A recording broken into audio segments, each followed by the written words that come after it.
Hey everybody, welcome to Humboldt Reads. I'm going to do a quick book review today of Leave the World Behind by Rumaan Alam. This was a book of the month pick for October. It's what I picked. This book, the last couple of weeks to a couple of months, it was highly praised.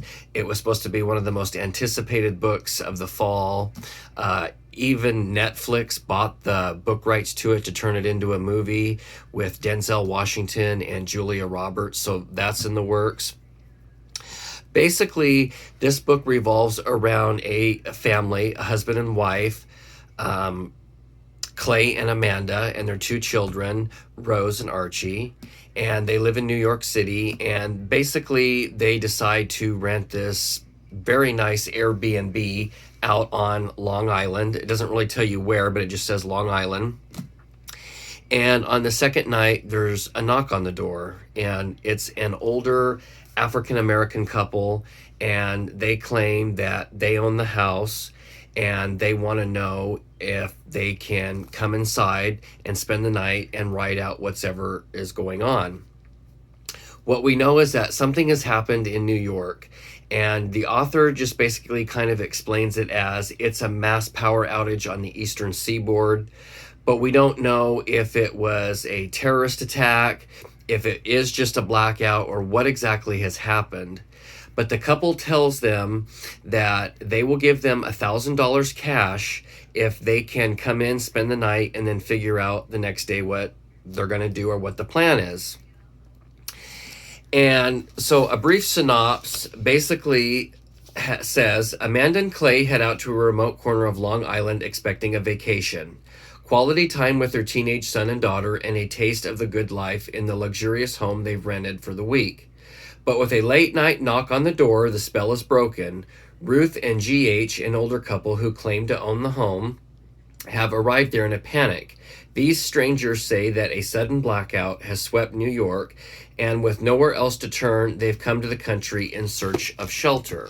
That was only part of the synopsis. But that right there, it's what made me get the book. It drew me in because I'm thinking, okay, what has happened in New York that this couple has to go out to their home, even though it's an Airbnb, and basically say, hey, we need to come in, we need to spend the night, and if you let us do it, we'll give you $1,000 cash. The problem with this book, now this is where I'm going to get a little bit critical, is that while the plot line itself was really good, right? Like this couple shows up, they say something's happened in New York, and so as a reader, we don't know what's happened. But now here's a spoiler, so if you plan to read this book, you might want to hit the pause button.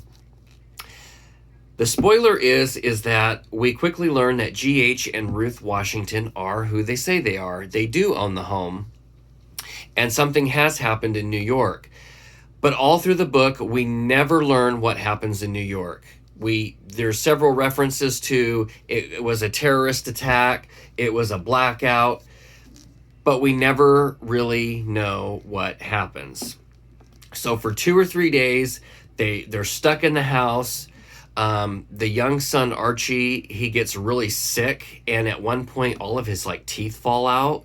So I'm thinking, okay, well, maybe this is radiation poisoning, but again, the author doesn't say. And really nothing happens. There's really no thrill to this book other than this family's in the vacation home. The owners show up, and that's pretty much what happens in the book. And the end of the book, it just ends, and we never get our questions answered. But the thing is as a reader, when you read this book, I didn't have any questions because I thought that the book was dull and boring.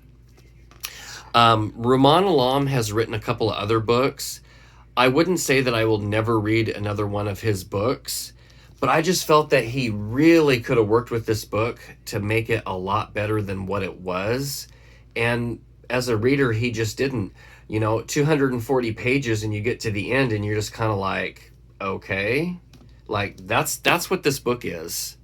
So I looked on Goodreads. A lot of people gave it 5 stars, and I'm confused about that. I gave it 2.5 out of 5 stars, I think I remember. But there was a lot of really negative reviews on this book. But like I say with every book, to each their own. Because I don't like it or because somebody else doesn't like it doesn't mean that you won't like it. So if you want to read this book, go for it. But I can tell you right now, you will be disappointed. You guys have a good day.